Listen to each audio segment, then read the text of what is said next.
Well, I think we'll go ahead and get started and we'll let the people dribble in. It's a pleasure to have Dan Stamper-Kurn here visiting, giving us a talk on his latest work. For those of you who are young, Dan came of age in the BEC, the explosive BEC era, and he was, in some sense, at the right place at the right time, and he did some an enormous amount of fantastic work around Bose-Einstein condensate. And you might say he was at the right place at the right time, and he got lucky, and there's some truth to that. But if you just take out his 14 top papers from MIT days with BEC, he still has an H index of 35. So he's shown that since he's moved on, he's been extremely successful, and he has been very creative and shown a lot of interesting, done a lot of interesting experiments. And if you're a bit cynical, you might say, well, an H index is a product of your productivity and your age. And I'm basically saying he's not young anymore. But he's still, at the prime and doing a lot of really great work. And I'm looking forward to hearing about his latest stuff.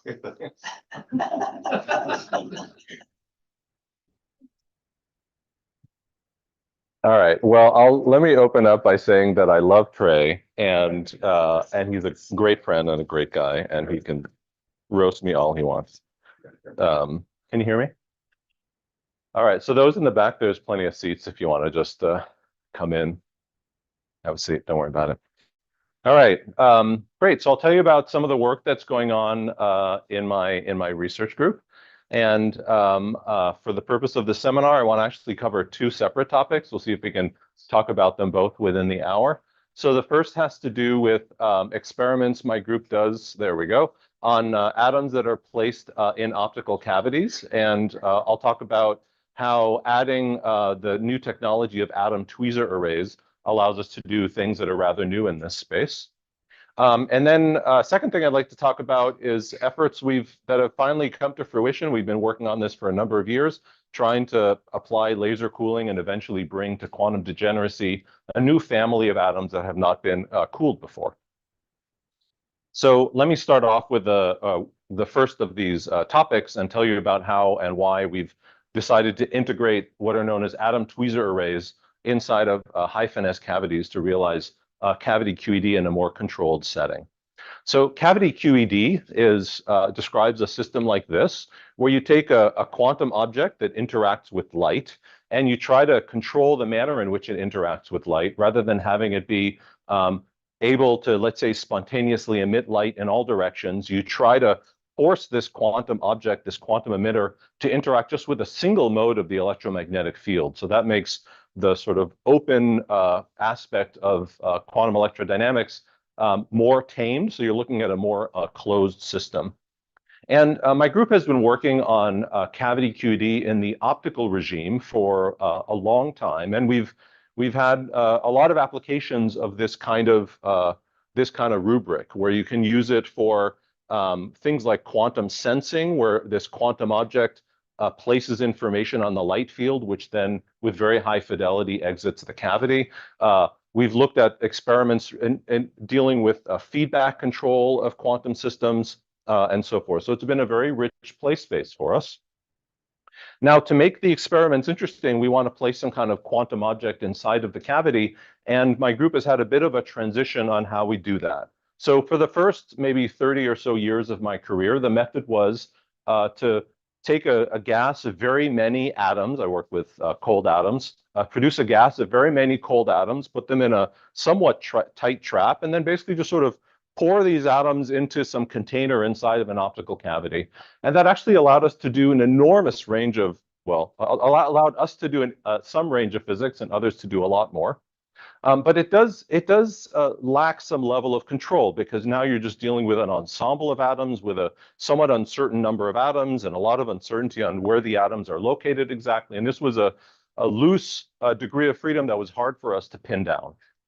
But now we've sort of grown up a little bit, and there's a new revolution sweeping through cold atomic physics, which is the physics, the method of optical tweezer arrays. And that has transformed how we do our experiments in cavity QED. And actually, as you'll see in the coming years, will transform how all of atomic physics is done. And so the method, so what we did experimentally was build a high finesse optical cavity with two mirrors that face one another. And the mirrors are form a cavity in what's known as the concentric or the near concentric regime. This allows us to have a beam of light that is very tightly focused right at the center of the cavity here. But also to take the mirrors and place them at a fairly large distance from one another. That opens up a lot of numerical access to look at the atoms from the side. And that allowed us then to place a high numerical aperture optic that can look down at the atoms and project very tightly focused beams of light into the space between these two mirrors. And in these focused beams of light, we can trap single atoms. Here's a little bit of details on the experimental setup itself. So this was not an experiment that was built to work with atoms in optical tweezers. So it has sort of more complication than it really needs to have. So a gas of rubidium atoms is brought eventually in something known as an optical dipole trap and placed inside of a cavity. And then with roughly 1 million or so atoms already located in the cavity, we project a bunch of optical tweezer traps into the cavity, sort of go fishing for atoms, pick out a number of atoms in each of the optical tweezer traps. And then after illuminating these atoms with some near resonant laser light, the number of atoms in each tweezer is reduced to either 0 or 1. And we can see when it's a 1 by looking at the atom's fluorescence on a camera. And with that information, we can now resort the tweezers that are filled and get rid of the ones that are empty and end up with an image like this, where now we have, let's say, deterministically placed, in this case, 20 atoms inside of an optical cavity with well-determined spacing. The spacing is something that we control basically with radio frequency electronics, so it's very easy for us to tune. And in our particular setup, these atoms are arrayed in a one-dimensional array along the axis of our optical cavity. So the optical cavity is about 1 centimeter long, and all the atomic physics happens in the middle, roughly 100 microns of that cavity. That's the field of view of our high numerical aperture system. And so you see now we have a great deal of control over exactly how many and exactly where the atoms are placed inside of a cavity. So that definitely has advanced our capabilities quite a bit. And when I think about what we can do with this new experimental system, I roughly divide my ideas into two categories. One is that we can now use the physics of cavity QED, so this deterministic interaction between light and matter. We can use this to advance the physics of optical tweezers. And there's a lot of experiments, probably you've seen in the AMO literature, on what these tweezer arrays are being used for. One advantage we can provide is that we can have tweezed atoms interact very quickly and efficiently with light, and that allows us to measure the state of atoms rapidly. That's related to things like quantum computing and mid-circuit measurements. But there's also a set of experiments more in the realm of cavity QED, where now the advantage is that the tweezer gives us a great deal of control. So we can deterministically load a well-determined number of atoms into the cavity. We can position them exactly where we want them to be, and then we can sort of use that to create a structured material inside of the cavity that interacts with light in a way that is interesting. Let me just pull out my own laser pointer, because this is a little bit complicated. No, I'll just stick with this one. Never mind. All right, so now I want to get into some of the physics in that last category of new things you can do in cavity QED because you have these kinds of tweezer traps. But you have a question? Or micron. The spacing of your atoms is just decided by where you put the tweezers. Yes. By the wavelength of the light. Yes. Yeah. What is the 5 lambda? Okay, thanks very much. So as you'll see in a second, our atoms Our atoms inside of the cavity interact with near resonant light. So light that is nearly resonant with the atomic transition. That's the lambda that I'm talking about. And maybe for a particular experiment, I want to place the atoms at exactly 5 times that particular wavelength of light from one another. So the way I do so is upstream from, well, I guess I didn't show it, but upstream from this microscope objective, there's something called an acousto-optic deflector, which takes a beam of light and spreads it out into several beams of light. And the angle that it spreads out those beams determines the position where the focus is held. So now I just have to dial the radio frequencies that go into that deflector to whatever yay number of kilohertz away from one another, and that'll place a sequence of traps at a well-defined distance from one another. Got it? Yeah. All right, so now let's talk about this idea of an atomic metamaterial inside of a cavity. So let's think about this configuration. Imagine I have in my optical cavity, I have a number of atoms in optical tweezers, as shown here. And I'll illuminate these atoms with near resonant laser light at the wavelength of 780 nanometers, by the way. And I want to think about what happens. So when illuminating these atoms, there's a possibility that they will scatter light into the cavity field. So we should remember that there's the cavity field has a spatial structure. So there's a standing wave mode between these two mirrors, and here's the electric field of that standing wave. And you see there are some regions in the cavity where that electric field has a positive phase or a positive value, and there's other places in there where it has a negative value. I've shaded them in different colors to clarify that. And now if I think about the physical system I have here and just the coherent part of the interactions, I have this particular Hamiltonian, and the Hamiltonian describes a few things. I'll go through them quickly. So this is the energy cost of adding photons into the cavity, okay? And it's determined by how closely detuned our pump light is from the cavity resonance. Here's a term that describes the vibrational motion of each atom inside of its optical tweezer. That'll become relevant in a little while.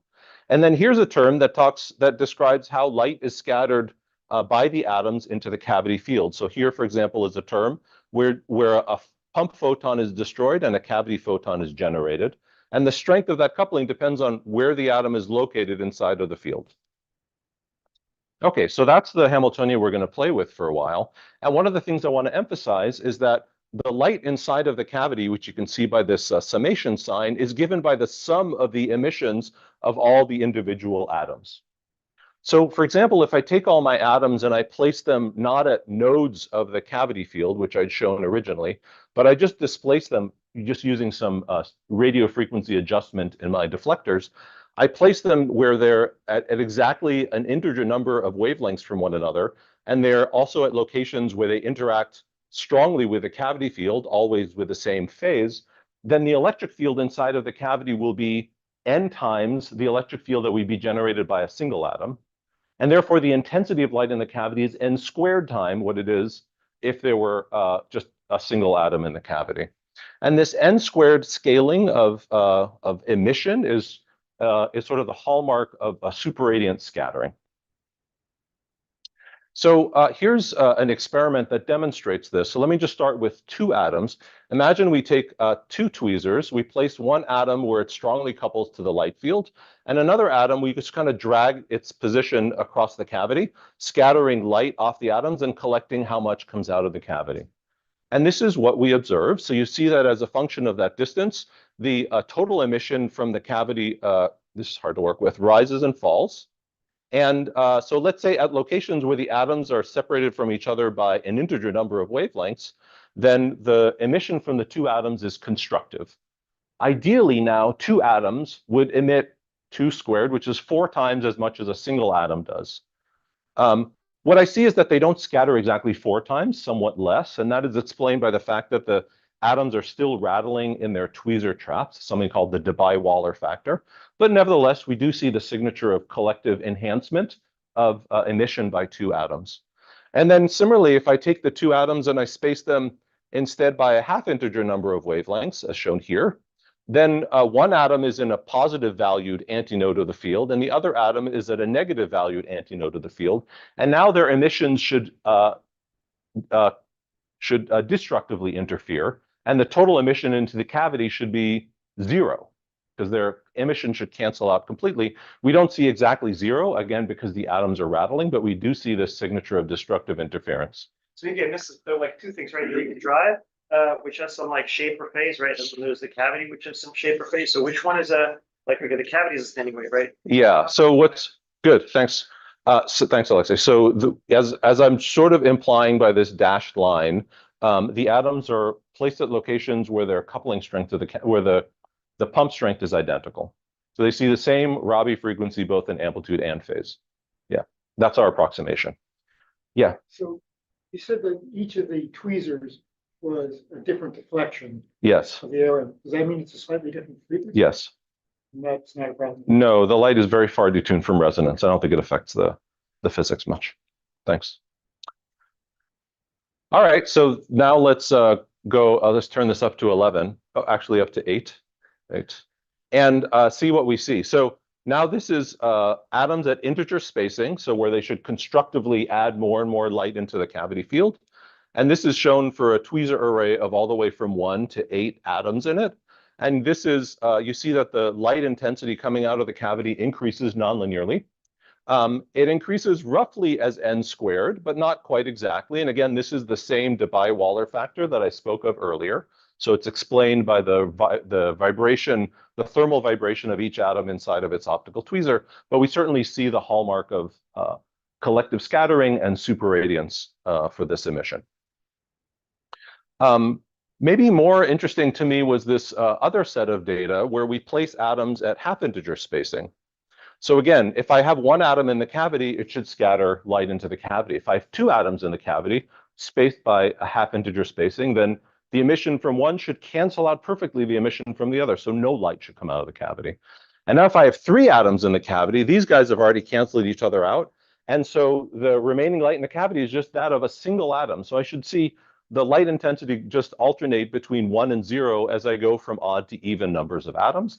And I don't see exactly that, again, because of the Debye-Waller factor. But we do see this nice alternation between odd and even numbers of light coming out of the cavity. So it's really a well-controlled metamaterial that scatters light in a way that we can sort of program at will. All right. Now I want to, yeah, please. Assuming that the drive is the phase of the drive hitting each atom is like in phase. Yes. So what if like the atoms are kind of positionally out of phase, but kind of drive them smartly that each atom experience different phase of the drive, but kind of the drive is in phase of the local mode of the cavity. So it even if, like, for example, they are like half lambda away from each other, yeah, you drive them like. Yeah, right. So you see that in the coupling, I have a product of the coupling strength at each atom. That's this omega, that's the Rabi frequency, and the cavity field mode amplitude, G. And as you point out, I could always, if G has flipped sign, I could also flip the sign of omega, and then I would just end up again with constructive interference. And also, I should point out that you can also have omega have a complex value, and that gives you ever more control. Yeah, so you're totally right. All right, now I want to think about the atoms scatter light into the cavity, but how do they respond to the presence of light that's already in the cavity? And one thing that happens is that the light inside of the cavity can create a force that displaces the atoms. Okay, so this is again described by this term over here. You see that there's an energy as a function of position, so therefore that means that there could be a force on the atoms. And in particular, what can happen is that if these atoms scatter light inside of the cavity, the light inside of the cavity can interfere with its pump field.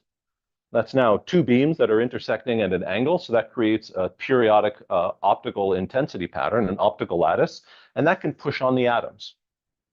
Now, as I've placed the atoms here in this picture, placed at nodes of the cavity field, then nominally the atoms shouldn't scatter any light into the cavity at all, because they're at locations where they just don't see the cavity field. It's 0 at their location. There's no reason for them to populate photons inside of the cavity. But let's say some fluctuation were to come about, like somebody kicked the table, or maybe there was a quantum fluctuation or a thermal fluctuation, and all these atoms happen to jump a little bit to the right inside of their optical tweezer traps. So now the atoms would produce a field inside of the cavity, and that field inside of the cavity would push on the atoms. And if it's strong enough, it can pull the atoms even further. And that leads to a certain instability, a sort of a self-organizing instability where all the atoms can collectively all jump to the right or to the left in a way that kind of reinforces that displacement. And that is what's known as, that's related to something called the Dicke model and a Dicke phase transition between a normal phase, which would exist before the atoms break symmetry, and a superradiant phase, which exists when the atoms do break symmetry, and they scatter light superradiantly into the cavity. So Alexei knows all about the Dicke model, but I don't know bupkis about the Dicke model. So I had to go talk to theorists to figure out what it is. And so I went off to my colleagues at New York, and they said, I'm going to tell you all about the Dicke model, Dan. Just put on these funky glasses, and you'll see the light. And so what's going on here, except for allowing me to show a picture of my theory collaborators, is that I happened to be visiting at Columbia to give a talk, and it was the same day as this solar eclipse, which maybe you kind of vaguely saw out here in Maryland as well. Also, it's only partial in New York. And the reason we're wearing those really funky glasses, if you remember, is that you're told not to look at the sun, right? So like, don't do this, right? Don't look up at the sun because you'll blind your eyes. It's very bright. And if you look not right at the sun, you'll see that there's a blue sky. And do you remember why there's a blue sky? Okay, right, Rayleigh scattering. So like there's sunlight, it bounces against the sky, it comes off kind of blue because of the Rayleigh scattering formula, the omega to the fourth or whatever, and that's why the sky is kind of blue. But once the eclipse happens, you can actually take your glasses off, and now it's not a problem because you're not staring at the sun, and instead you see this. Right, really amazing. It's not what we saw because it's a partial eclipse, but I'm told that this is what you see. You see that the moon is covering up the sun, and you can see the solar coronal jets out to large distances, really quite amazing.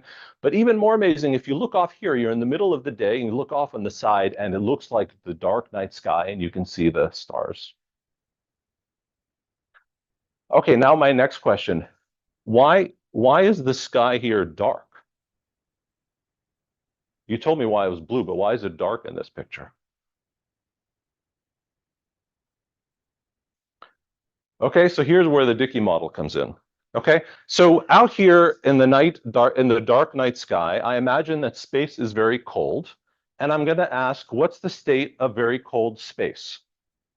But I also remember quantum optics exists. So for example, this empty space that is very cold outside there, it holds modes of light. Okay, so there's quantum modes of light. Here's their Hamiltonian. So there's an energy cost for putting photons in the cavity, in the empty sky. And then it turns out that space also has a bunch of stuff in it, like hydrogen and whatever. So there's a bunch of atoms. These are optical emitters that also exist in outer space. And now we ask, bunch, what? It depends on your definition of bunch. Yes, yeah, okay, exactly. Thanks, Trey. So yeah, so there's stuff, yeah. And now we're asking, what's the state of the night sky at zero temperature? Seems kind of trivial, but we also have to remember that this bunch also interacts with light. So in the interaction, there's also an interaction between light and matter.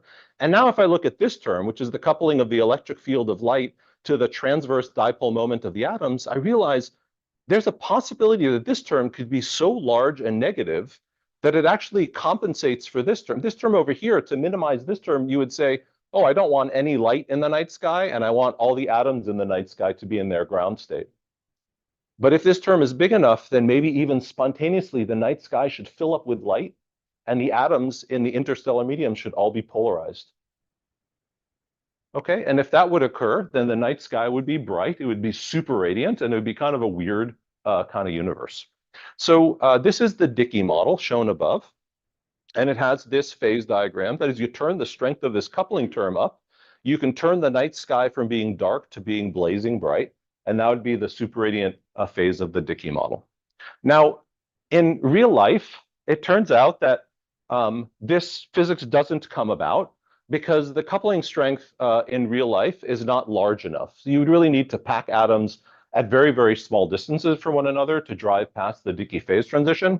And then there'd be this a squared term, and that would mess up with it also. So there's all sorts of reasons why in the natural world, we don't have a bright night sky that has gone through the Dicke phase transition. But in experimental systems, we've managed to overcome these limitations. We can use a driven system, which allows us to effectively reduce the energy cost of producing photons.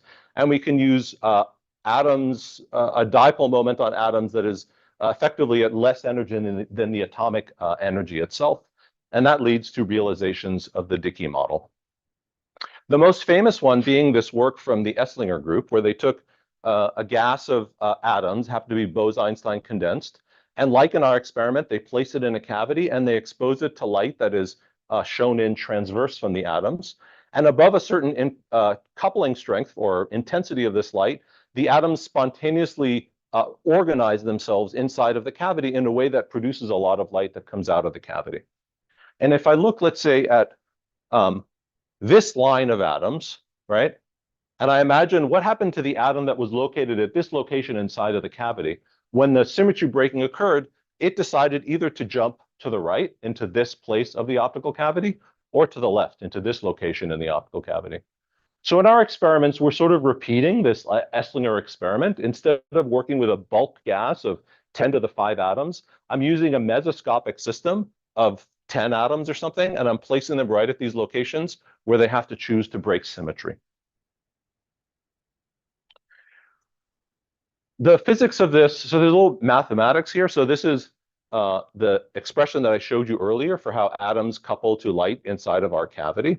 And now let me take a couple of steps to turn this into the Dicke model, which applies to spins.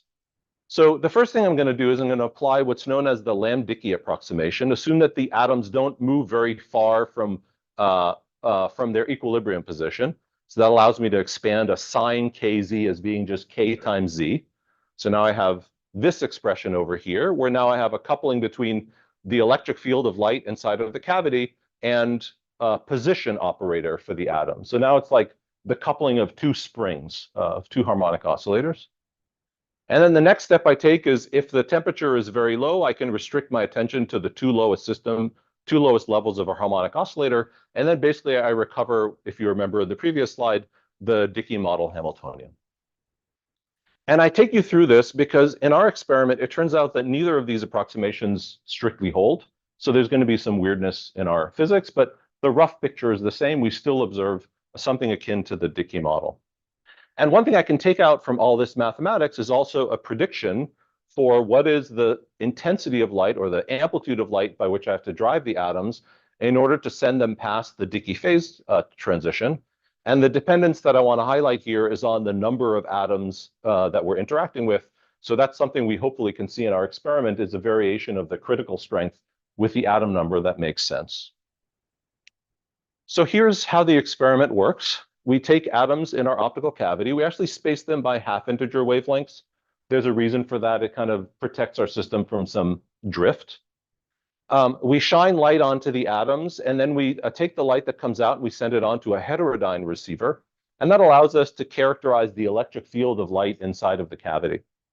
And we see that the electric field of light inside of a cavity after we've driven the atom has some kind of large excursions along one quadrature. So we know that that's the quadrature of the electric field that's produced by light scattering off of the atoms. And if I just measure that quadrature, now I have something that's in one dimension. I can plot this projection onto one quadrature of the electric field inside of the cavity as a function of time after we've turned on this coupling drive. And what do we see? So this is, let's say, where we have a high intensity that's shown onto the atoms. So initially there's nothing coming out of the cavity, and then there's actually a very large positive valued electric field coming out of the cavity. And that signifies to me that the system has broken symmetry. The atoms have, let's say, all moved in some direction. And correspondingly, they produced a positive valued electric field in the cavity. But it turns out in this particular trajectory, the system was a bit indecisive. And after roughly 80 microseconds or so, the atoms jumped spontaneously from one broken symmetry state to another one. And the cavity field reflects that jump. Yeah. So I remember there are all kinds of no-go theorems for superradiance related to A squared. Yeah. Terms. Which kind of cancel things out. Yeah. You have to deal with nonlinearity No. here. No. Why not? Because it's not an actual QED problem. Yeah. That's my belief. Is there a way that you can, what is the minimal distance between the atoms so that you can squeeze one of the quadratures of the light that comes out of it? Let me take that up afterwards. I'll have to understand the question better, but I just want to keep rolling. But keep that question in mind. All right. So now let's look for the physics of this problem. Let me take these data and just look at short times. Let's say just 5 microsecond bins. So for this trace, there's a number of data points, each at 5 microsecond spacing. So now I have a number of points in a single run of the experiment. And then let me also run the experiment a few hundred times. So now I have lots and lots and lots of points. And we'll just plot the distribution of the electric field that we see after we've driven the system, let's say somewhere within its phase diagram. And this is what we observe. So at low intensity or low amplitude driving the atoms, the electric field is usually 0 and near 0. And at high intensity, the electric field coming out of the cavity seems to bifurcate. And it seems to either have a large positive value or a large negative value. And this is like directly visualizing the symmetry breaking at the phase transition. As I showed you earlier, this would be the superradiant phase, and this would be the normal phase of the Dicke phase transition. What's shown here is, of course, a histogram, right? We get a number of points at each value of the Rabi frequency, omega. So let me be a little bit clearer about that. Here's the histograms that we observe. Below, near, and above the superradiant phase transition. So you see we go from a unimodal distribution to one that's bimodal and bifurcated. Now, how can I make more sense of what I'm seeing here? So now I have to recall classes that I took in graduate school about phase transitions, and I remember that first of all, there's the simple Landau theory of phase transitions. So in Landau's theory, one posits that there's a free energy that has the following form. It has a z² term and a z to the 4th term. And the system adopts the state with the lowest free energy. So if B is positive and D is also positive, then Z, the order parameter, should be 0. So that's a system that has not broken symmetry. But at the point where the quantity B flips sign, then now I have 2 values of Z, a positive one and a negative one, where now the free energy is minimized. And that is describes a Z2 symmetry breaking phase transition. All right, next up, Ginzburg looks at Landau's theory and asks, when do fluctuations of the order parameter matter? Can I just think of the order parameter as a classical, well-defined quantity, or do I need to think about the fact that it might be fluctuating in place and in time? Okay, so we go through Ginzburg's theory, and we find out that in every system, there's always a critical dimension. Above that critical dimension, it turns out that the system kind of averages out all fluctuations so you can ignore them basically everywhere. And below the critical dimension, you always have to pay attention to those fluctuations. You mean spatial? Spatial dimensions, yeah. The Dicke model is one where, if I look at the description of it, all the spins, so there's no locality, everything interacts globally with the same cavity field. So it's an all-to-all kind of interacting system. If you want to think about its dimensionality, it's infinitely dimensional. And so obviously being an infinite dimensional system, you should apply mean field theory to it. And so people usually talk about the Dicke model as being well described by mean field theory. But in a mesoscopic system, which has a finite size, you always run into some conditions, let's say near the phase transition, where fluctuations remain strong and visible and relevant. And that's our situation. So we're going to look in our mesoscopic system for signatures that the order parameter in our system does have fluctuations and try to characterize those. So given that the fluctuations do occur, we might hypothesize that their distribution should be maybe Boltzmann-like. So if this is the free energy, and this is, let's say, the temperature of my system, then maybe the distribution of order parameter that I observe should have this kind of functional form. All right, so now I can just fit this kind of a function to each of the distributions that I see and try to extract the quantities capital B and capital D. And when the quantity capital B flips sign, that signifies the passage through a phase transition. Okay, so here's fits to data like that as a function of Rabi frequency now for different numbers of atoms in the system. And you see we can figure out quite precisely where the phase transition occurs.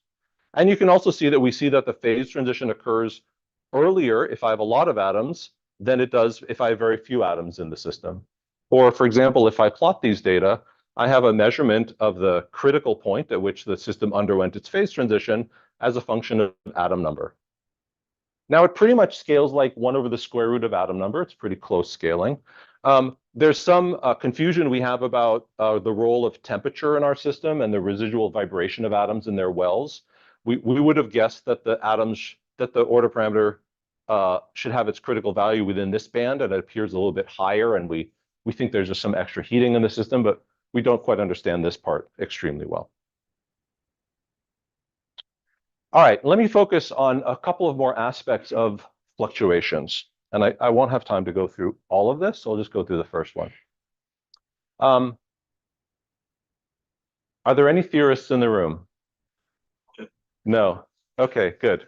Well, some theorists elsewhere have told me that, Dan, phase transitions, they only occur, they strictly only occur in the thermodynamic limit. This is a statement about something called non-analyticity. I don't even know what that means. But I want to refine their statement, which I believe is true, but I want to refine it to say that maybe we should rather regard that phase transitions occur forever only in the thermodynamic limit. So the statement is that if you have a thermodynamic limit like a large magnet or something that picks a direction for its magnetization, you know that when you cool it below the Curie temperature, it becomes magnetized, and it magnetizes in a particular direction. And if you come by 5 years later, it should still be pointed in the same direction. It's really undergone a phase transition that is there and has lasted forever. For a finite size system, you have to pay attention to time scale, and you have to ask, has a system adopted a broken symmetry phase for at least this amount of time, in which case you would regard it as having undergone a phase transition. And this distinction is quite visible in the physics of nanomagnets. So if instead of dealing with bulk ferromagnets, you deal with little bits of magnet, you find the following phenomenology, let's say as a function of temperature, that at high temperature, the system is disordered. At lower temperature, you find something called a superparamagnet. So that's a system where the spins inside the magnet are all bound to one another. So they all like to point in the same direction, but they don't stay pointing in the same direction for very long. Whatever time scale you have in mind, they don't point in the same direction for that time scale yet. And only when you cool a lot further and the system slows down, does the spin finally stay locked for as long as you want them to stay locked. And at that point, you say you've gone through the ferromagnetic phase transition. That temperature is called the blocking temperature. And it's important to note that the blocking temperature depends on time. For a short time, then the blocking temperature is really near the Curie temperature. But for long times, the blocking temperature moves down towards 0. And presumably it depends on size. And it depends on size also.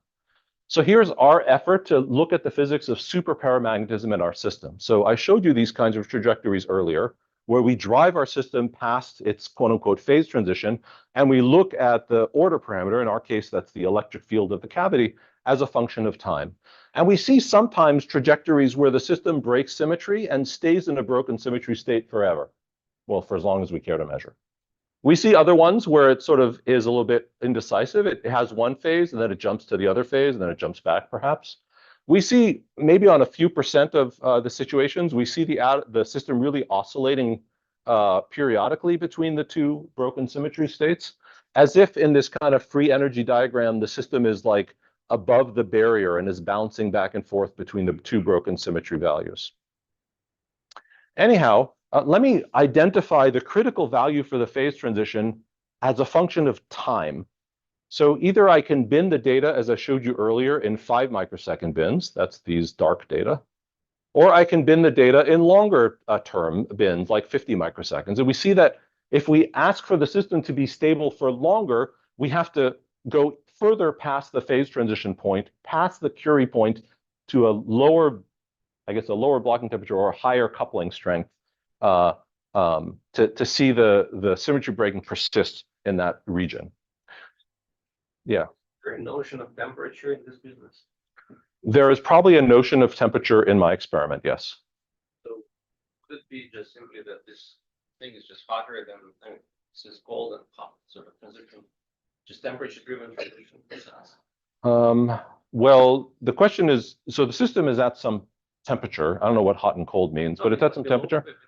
TC or above TC. So I'm There is a notion of TC, yeah. So if I had it at a coupling strength that's constant and I vary the temperature, I should also see a phase transition. Here we're holding the temperature constant and we're varying the coupling strength. All right. So anyhow, applying this idea of superparamagnetism here, I can perhaps look at, let's say, the data with, 14 atoms, and I can say that below this coupling strength, the system is paramagnetic. Above it, the atoms all move together, all to the right, all to the left. They give large fluctuations of the electric field, but those fluctuations don't persist for long, so that's the superparamagnetic phase. And only when we have an even stronger coupling strength do we get into the ferromagnetic regime. All right, a second topic that I won't have time to tell you about because I think I'm running out of time. So when I knew that that Bill Phillips wasn't going to be here today, I thought to myself, I'm actually going to get through my talk at the University of Maryland. That's never happened to me. Yeah. Go ahead. Yeah. Better than that.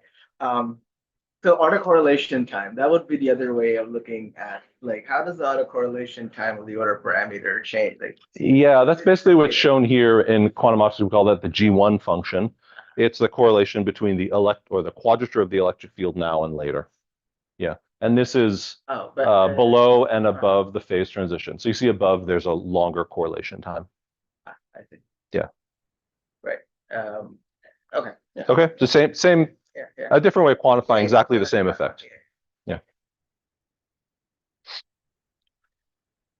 Yes, please.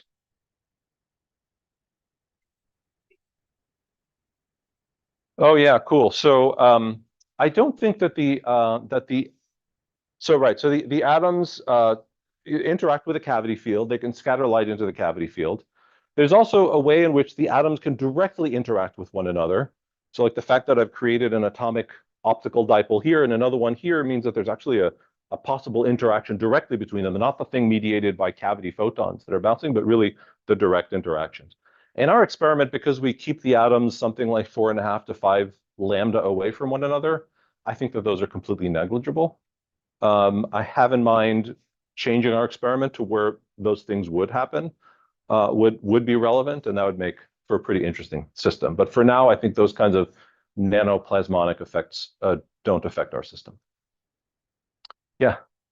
Oscillation frequency, anyhow related to the trap?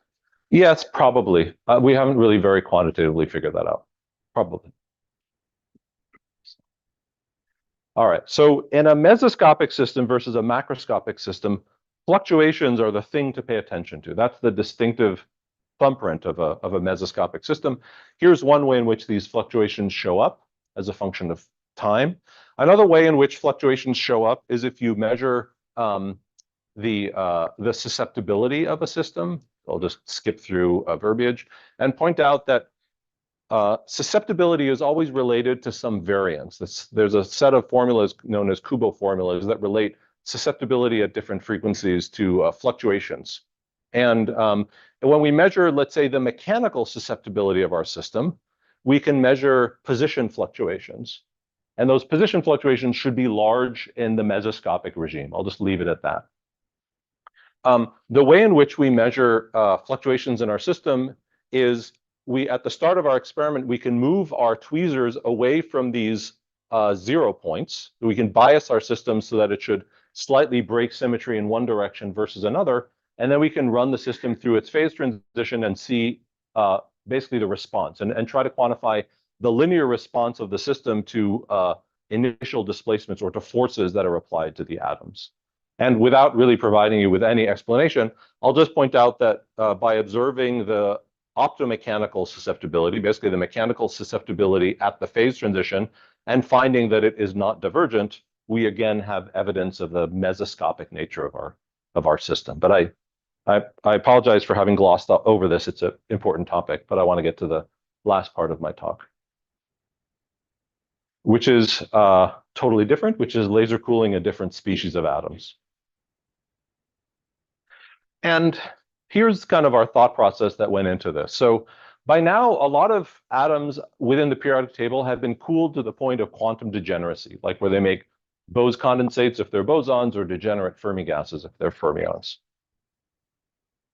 So to some extent, great. What more do we want? I mean, everything is so generic about a single atom. Maybe just having one kind of atom, one boson, one fermion is really, all you need to do all physics. But it turns out that that is not exactly the case. And one of the uses of cold atoms that I've always had in mind since I've hung out with Jay is to try to produce topological superconductors and things that have in one dimensions would have sort of Majorana zero modes at their edges. And these are interesting topological phases with some application for things like quantum computing. There, I said it, Trey. But also just interesting in their own right. And as has been proposed by a variety of people, the ingredients you want to pull together to achieve topological superconductors is you want fermions, like electrons, but also atomic fermions would do. You want the particles to interact with one another. And now you want also this form of spin orbit coupling, which here in Maryland is a big deal. Spin orbit coupling, which you can, for atoms, you can impose by applying light to them. The spin orbit coupling ends up creating a condition where when Cooper pairing occurs, it occurs between fermions where their spin is sort of locked to their motional state. Let me just put it that way. And that leads to a certain parity of the BCS wave function, and that leads to the interesting topological superconductor. And in an atomic setup, this all has to occur in a system which is also stable so that the system can equilibrate and you can actually see the phase of matter that you're looking for. And it turned out that when you look at this vast table of atoms that have already been cooled to quantum degeneracy, it wasn't obvious that there was anything that would satisfy all those criteria at once. So a lot of the atoms that have been brought to quantum degeneracy are rather simple, like the alkali metals and the alkali earth metals and a few other examples of closed shell atoms where the atom electron wave function is spherical. It has L equals zero, zero orbital angular momentum in the ground state.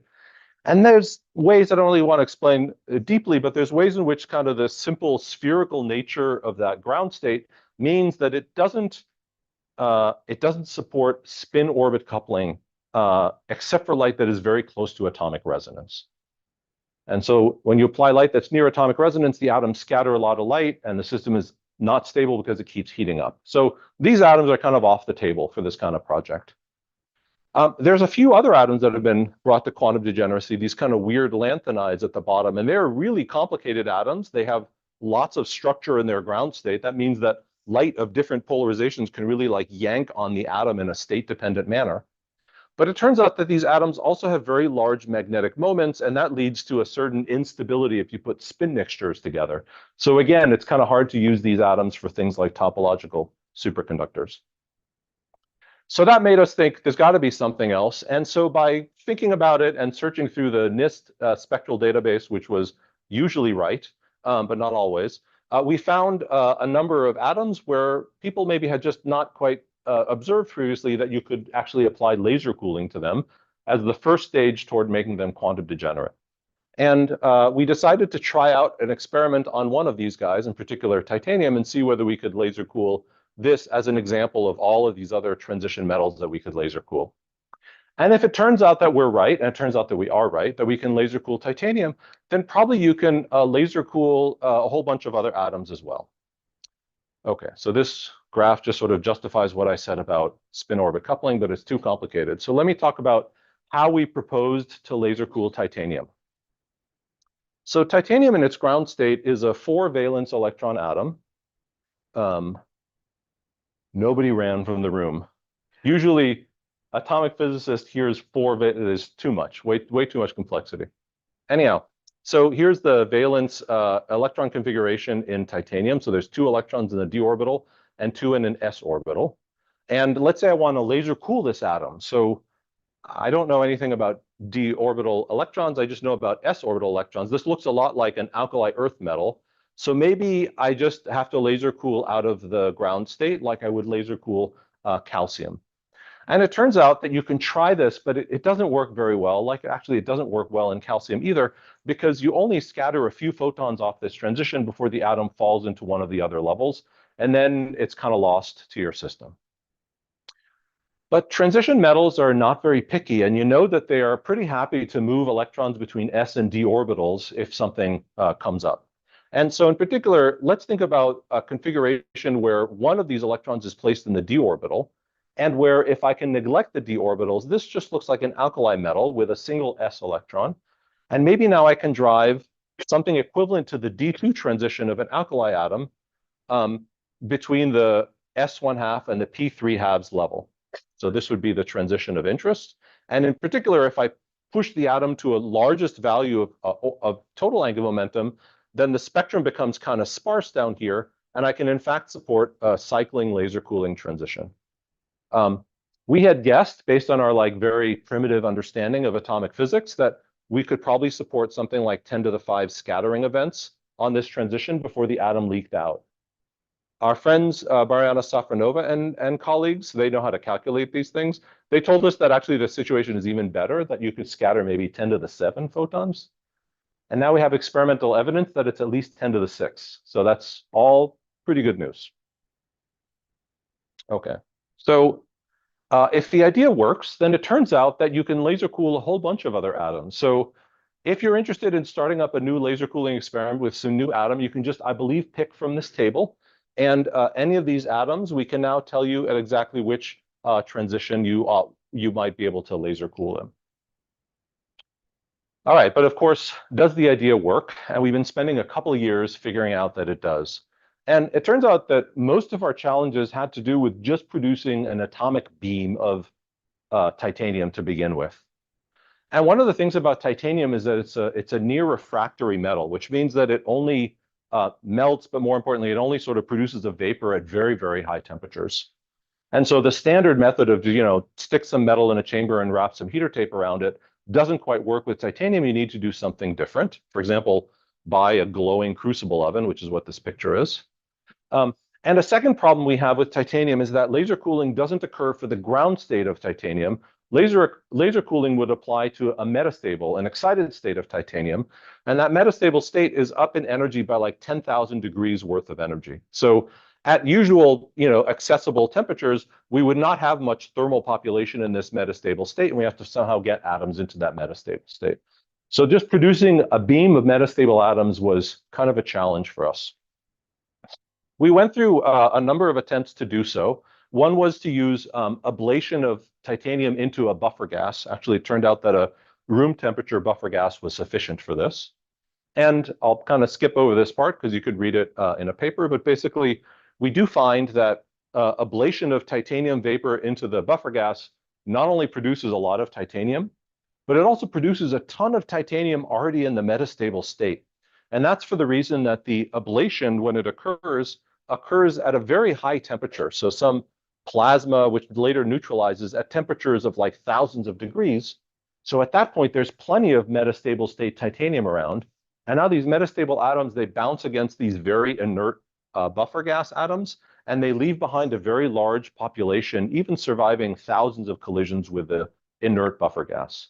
So this is one way of producing a metastable beam of anything you want, including titanium. So it could be a way forward.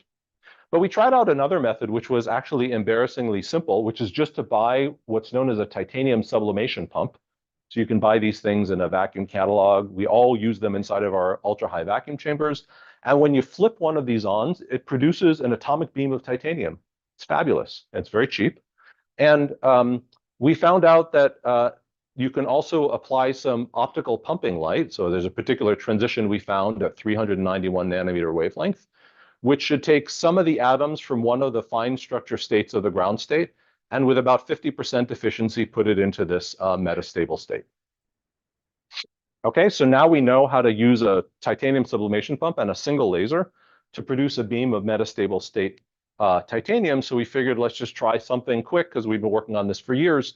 Just take a tie sub pump, optically pump it, run the output of it just directly into a magneto-optical trap and try to trap the atoms. So the atoms coming off of a titanium sublimation pump are really hot. They're moving at enormous velocities of hundreds of meters per second, but there should be just a little bit of a tail of low velocity atoms, and those are the ones we can grab in our magneto-optical trap. And it turns out that this works. So this was our first MOT. That was kind of nice. This little little grain of dust is the titanium mott inside of our chamber. You see the kind of teal colored laser light that's used for laser cooling. You see this red glow, which is the tie sub pump, like blazingly hot, putting out a beam of titanium. So anyhow, so we've learned how to laser cool titanium. I'll tell you a few things about it. We were actually very rapidly able to cool the three non-zero, sorry, the three zero nuclear spin isotopes of titanium. These atoms are all bosons, by the way. These atoms are easy to work with because they lack hyperfine structure. So the transitions are kind of easy to find and tune to. We have not yet laser cooled the fermions. Turns out we don't quite know the hyperfine structure of the fermionic isotopes yet. This simple method of producing a magneto-optical trap produces a mod of 10 to the 5, maybe up to 10 to the 6 atoms. But this is just the very simplest configuration you can think of, just loading atoms directly out of a pump.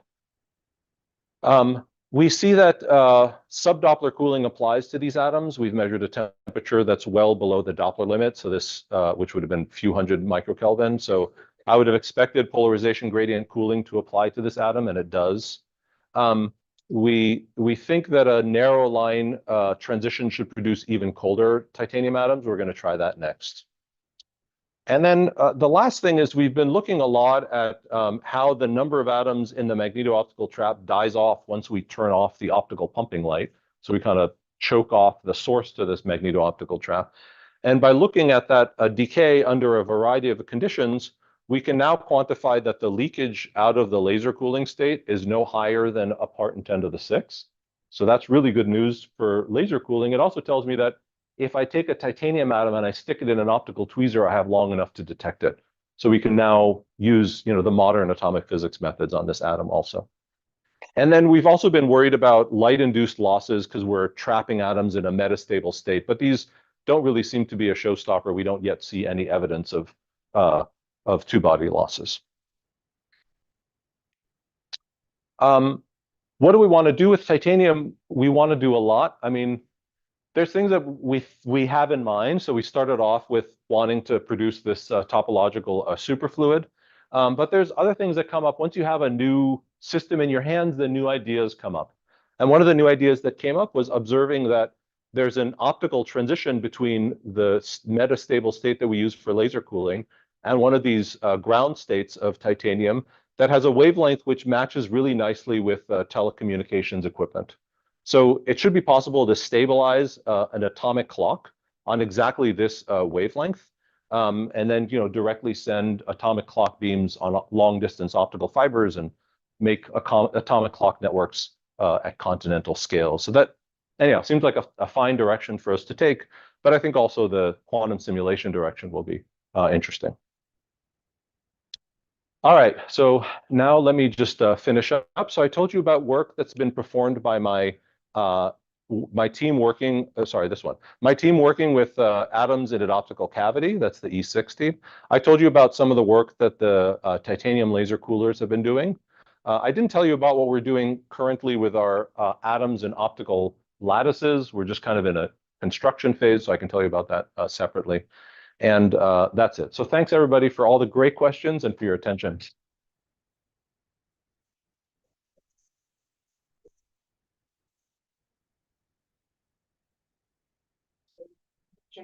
The tail of the titanium, what's the difference between that and the Zacharias fountain problem where that didn't work? I don't know the Zacharias fountain problem where that didn't work. Could you remind me? The idea was that you would have an atomic beam, there would be a distribution, and you would just look for the slow ones that would go up and come down, and there weren't any because the fast ones. Because the fast ones blew out the small, okay, right. So great. So probably if we turned up our source to an ever higher intensity, then so you have gas that's sublimating off the surface of this titanium, and maybe you have a few slow atoms that are going to slowly make their way, but they get meanwhile knocked by the fast atoms. That would actually concentrate all of the population at like the mean thermal velocity and deplete those low velocity tails. We haven't seen evidence of that. I suppose if I look very quantitatively at the loading rate in the magneto-optical trap versus the intensity or how strongly we sublimate titanium, the current in our tie sub pump, then maybe we'll see evidence of that.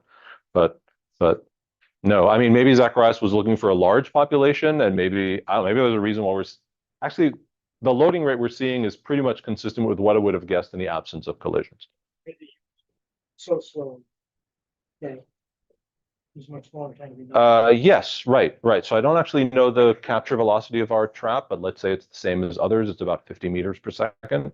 Then maybe Zacharias was looking at 1 meter per second. Maybe we don't have those either, but that's okay. Yeah. The first part. Yeah. When you were shining laser from the side. Yeah. And or not top and collecting from the side. Yeah. If I understand correctly, please correct me, is that even if my cooperativity is very, very small, I would still see that effect because it's essentially a classical effect of two antenna interacting. Correct? Yeah. But your cooperativity can be actually large. And in principle, one can see the super radiance, like collective solar radiance, when you excite with more photons rather than just a single photon physics and classical. Can you do that, or have you thought about it, or it's not possible? Okay, great. So it's a compound question. So it's true that the scattering that we saw is something that you can also, let me just be totally fair, you can explain by just talking about, classical emission from a bunch of radio antennas, right? So there's nothing terribly quantum about what I told you yet.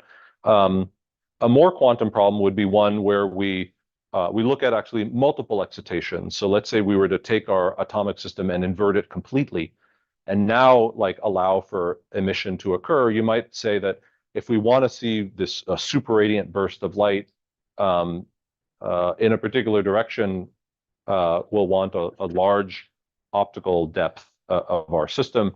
In our situation, we get a large optical depth even with a single atom. So certainly having 10 is very, very large. Yes, for sure, it's possible. The cooperativity in our system, the single atom cooperativity is about 3. So yeah, so we should be able to see that kind of superradiance phenomenon. There could be other things that could occur even in kind of the low Dicke, the lower part of the Dicke ladder because of nonlinearities and cavity QED. But as you increase the number of atoms, that becomes harder and harder to see. So. What's the Right, the titanium metastable state. We don't know. We think that the natural lifetime is 10 to the 4 seconds, and we think it's limited by fine structure relaxation. So there'll be magnetic dipole relaxation among the metastable states. That's what Mariana tells us is the leading decay channel. So do you store me? Yeah, okay. So this is like, oh my gosh, we've been working on this for so long. I just need to know if laser cooling works in order to know whether we can apply for the next grant.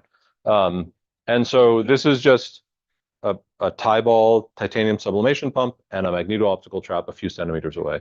There's a little like flag which we think blocks the atoms from the direct line of sight of the titanium pump, but I'm not even sure whether it's in the right location. So I don't know if that plays any role. So that's the very, very simple starting point. Now we're limited to loading rates of about 10 to the 7 per second or so, which is turns out not a very large loading rate. And we could boost that by orders of magnitude by placing a Zeeman slower in the way. And so that's something we're building up now. I was going to ask how many photons you have in your cavity mode, and do you change that depending on the number of atoms you run? I mean, certainly there's a transition in some experiments, solid state certainly around n equals 1 photon. So yeah, so it's the average number of photons in the cavity actually is on the order of 1, maybe it's 1 or 2.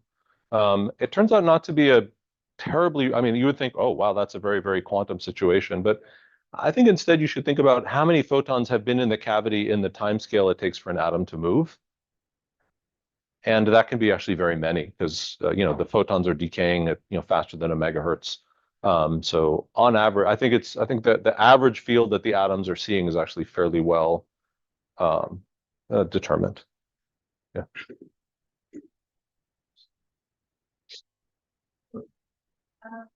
I really enjoyed talking very much. I'm very basically naive, very So you always consider the pure atomic system, right? Like the system from one type of atom. So we all know about this high sublayer, high sublayer. Have you ever thought of putting sapphire atoms in the system, and what will happen? Will it come to some, I don't know, single photon emitters in one point when there are these two atoms together? It's like something that not a general question. I don't know. Yeah, I don't know what to say about it. Yeah, I'm not quite sure how to address that question. I will say that there's maybe here as well. There's also work where people optically trap not single atoms but like little beads of glass, and there's these kind of levitated. People talk about it as an optomechanics experiment, but I think there can be a lot of connections between the physics we're looking at down at the single atom level and those more bulk systems where there's sort of a few nanometers of stuff that's moving around. There's like nice papers on forces between beads that are optically trapped and the non-reciprocity of those forces, and we're seeing similar physics in our system. So I think we'll be reading those papers, but I'm not sure about, trapping color centers and stuff. Let's thank Dan again. Yeah.